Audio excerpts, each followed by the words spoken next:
Y ellos piensan, ellos creen en su superstición que la pata de conejo es la que los cuida. Que los cuida. ¿Sí? Bueno, seguimos con las supersticiones, una más. Dice, hay mucha gente que está soltera y que todavía no se ha casado, pone a San Antonio patas abajo, dice. Ya no sigo con supersticiones. Cabeza abajo, ¿verdad? Porque los pies ya los anda abajo, ¿no? Cabeza abajo. Y así dice que sí vaya al novio, no, que ponga pulso. Que deje San Antonio y que le pida, pero que no lo mueva y ya, que salga, que vaya al mall, no a la iglesia.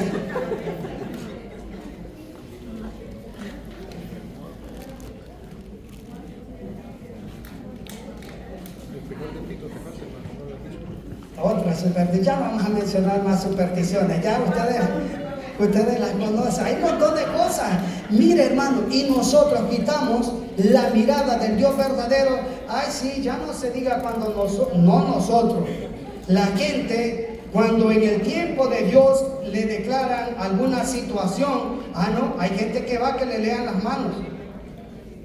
Eso es tan famoso. Y usted cree que por qué es tan popular que en todo lazo lectura de las manos, lectura de las manos. Usted cree por qué tanta propaganda que la hermana María dice, no es así se llama la que yo he visto en Telemundo. Venga que la hermana María, pero no hay ninguna en las Marías de acá, nada de eso. Dice, venga que la hermana María dice, le va a solucionar si su esposo le ha sido infiel, si su esposa... Ay, Señor amado. ¿Y por qué usted cree que esa propaganda para que esté en las horas pico, en las televisoras fuertes de la nación, usted cree que eso es barato? Eso no es barato, eso es carísimo. Pero les lucra, les da el negocio. Les da el negocio. Bueno, hay tontos, dice el hermano. No sea tonto usted, hermano, y disculpe la expresión. No seamos tontos. Pero cuando gente, querido hermano, el tiempo del Señor no es nuestro tiempo. Y a veces el Señor no ve el tiempo como nosotros lo vemos. Como el Señor no me solucionó esto ahora, entonces voy con un plan B. Y ya va a estos otros lugares. Y todo eso, querido hermano, es una abominación de Dios. Dios abomina todo eso. Porque, mire, y eso lamentablemente, queridos hermanos, se ha metido hasta la iglesia. No estoy diciendo que nuestra comunidad haga cosas como esa, pero lo que sí debemos de estar, dígale al hermano que está al lado, hermano, necesitamos estar atentos y con las antenas bien paradas, dígale así. Iba a decir con las orejas bien paradas, pero es las antenas, ¿no?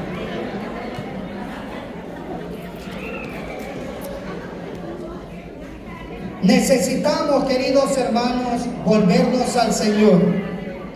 Aleluya. Necesitamos, queridos hermanos, volvernos al Señor. Necesitamos estar atentos, queridos hermanos, y volvernos al Señor.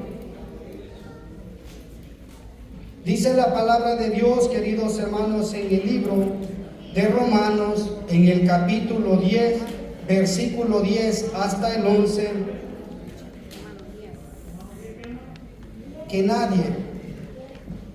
nadie que confía en el Señor ha quedado defraudado.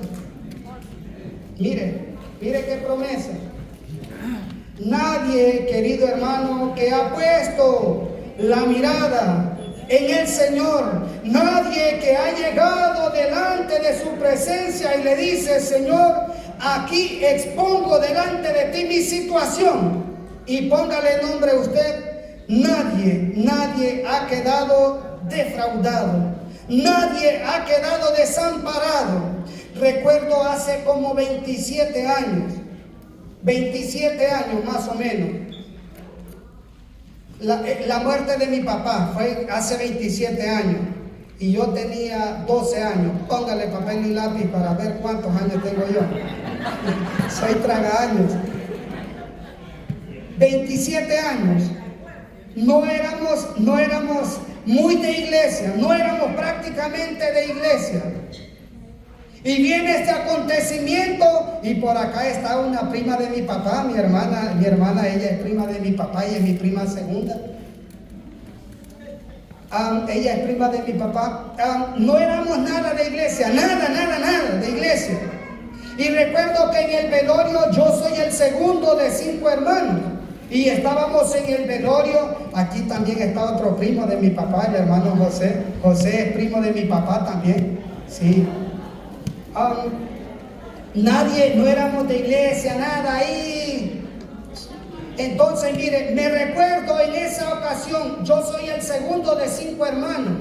Y estábamos ahí en el velorio mirando un féretro, el de mi padre ahí.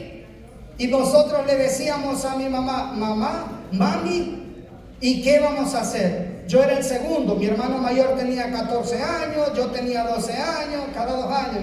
Mi hermana tenía 10 años, mi hermano tenía 7 años y en el último le falló la cuenta. Ese tenía 2 años nomás, fallaron en el último. Miren, estábamos ahí y nosotros le decíamos a mi mami, tenemos miedo, ¿qué vamos a hacer? Y le decíamos en nuestra inocencia, mami, mi papi va a volver, ¿qué va a pasar? Y ella dice, hijos, papi se fue. Yo no sé de dónde sacaba fuerza esa mujer. Y papi se fue, pero yo les aseguro que de hoy en adelante Dios nos va a cuidar. Y nos abrazaba. Nos abrazaba a los 5 hijos. Y ustedes saben lo que significa en nuestro país. En nuestro país una mujer viuda, 5 hijos, ama de casa y todo eso. Y nos abrazó. Ese ha sido el abrazo más fuerte, más seguro, más grande que yo he sentido en mi vida. El abrazo de mi mamá y diciendo estas palabras, hijos míos, Dios no nos va a desamparar. Dios nos va a cuidar y Dios me va a dar la fuerza para sacarlos a todos ustedes adelante. Así la señora, porque si yo soy enano, así. Era un poder que tenía esta mujer. Estaba ungida, hermano. Estaba ungida. Así la señorita, ¿ves?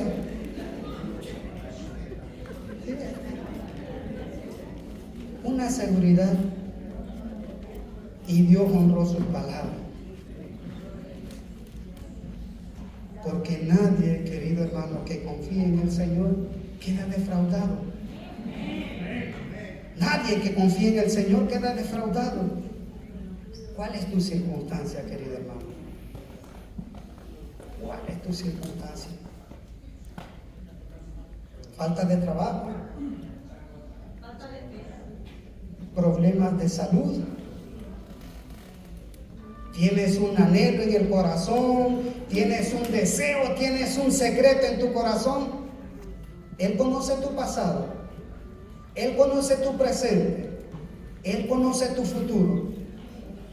Y hoy el Señor quiere decirte, querido hermano, hijo mío, yo tengo el control. Yo tengo el control. Pero nuestra poca fe, querido hermano, nuestra fe pequeñita, lo único que hace, hermano, obstaculizar la obra de Dios. Nosotros necesitamos aprender a confiar en el Señor. Pero bueno, si usted pasa 10 horas del día mirando una serie de esas de Netflix y ya se hizo un adicto a Netflix, bueno, en el momento de su dificultad y cuando la situación apriete, claro que usted va a tener miedo. Pero si usted es un novelero, porque no hay solo mujeres noveleras, ¿sabían que hay hombres noveleros? Un montón de noveleros, ¿ya?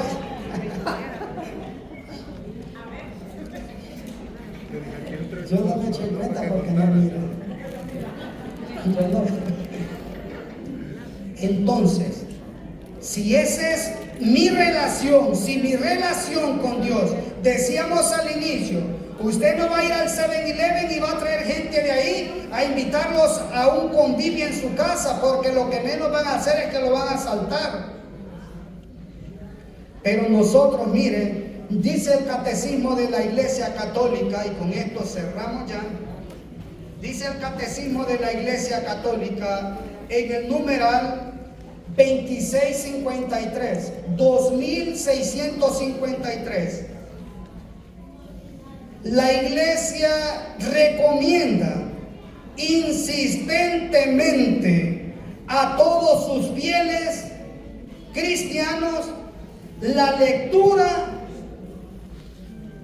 asidua de la palabra de Dios. ¿Qué nos invita o qué dice el Catecismo de la Iglesia? ¿A qué nos invita la Iglesia, queridos hermanos? En buen salvadoreño, a leer la palabra del Señor todos los días. Todos los días. Ay, sí, pero 10 horas en el Netflix. Dice, sigue diciendo, con esto terminamos. La ciencia suprema de Jesucristo. Recuerden que la lectura de la Sagrada Escritura deben acompañarse de la oración para que se realice el diálogo de Dios con el hombre, pues a Dios hablamos cuando oramos y a Dios escuchamos cuando leemos su palabra. Mire qué hermoso esto. O sea que ¿cómo yo voy a confiar en alguien que no conozco? Claro que no. Nadie puede confiar en alguien que no conoce. No se puede. Pero cuando nosotros, queridos hermanos, vamos a la palabra del Señor y miramos a un Jesús resucitando muertos, miramos a unos profetas parando la lluvia, miramos a unos profetas, queridos hermanos, que hacen que resucite gente en el nombre del Dios Todopoderoso, claro que mi fe se va a fortalecer. Claro que mi fe se va a fortalecer. Si mi oración está ahí todos los días, si yo doblo rodillas para comunicarme con el Señor, para poner delante de Él mis circunstancias, claro, el doctor, la circunstancia te va a decir, esto se acabó, usted se va a morir, usted tiene que tantos días de vida. Claro, pero si yo estoy desconectado, mi relación con Él es lejana, es natural que yo voy a sentir miedo, me voy a sentir acobardado. Pero si mi relación es íntima con Jesús, si mi relación es cercana, yo voy a saber que mi Dios es mi escudo. Así se sentía Moisés. Moisés venía huyendo de los egipcios y llega a un punto, queridos hermanos, donde está entre la espada y la pared. ¿Usted ha estado entre la espada y la pared alguna ocasión? ¿Qué significa estar entre la espada y la pared? O sea que ya toqué fondo, que ya no se puede. Para los que confían, querido hermano, Moisés sabía que viene allá un ejército a matarlo y viene acá a enfrentarse a un mar, imagínense, lleno de tiburones, a un mar, a un océano, imposible de hacer nada. Pero Moisés era amigo de Dios, y el que es amigo de Dios, querido hermano, sabe, tiene la confianza que su Dios algo hará en cualquier circunstancia. Con él, denle un fuerte aplauso al Señor. Con esa circunstancia, querido hermano, Moisés, creyendo, su amigo Dios abrió el océano. Y dice la palabra de Dios que pasó todo el pueblo de los israelitas y no se mojó ni siquiera los pies nadie. Pero hay que mantener y hacer una cercanía. Hay que hacer, querido hermano, una relación con Él. Así, querido hermano, que vamos a ponernos de pie.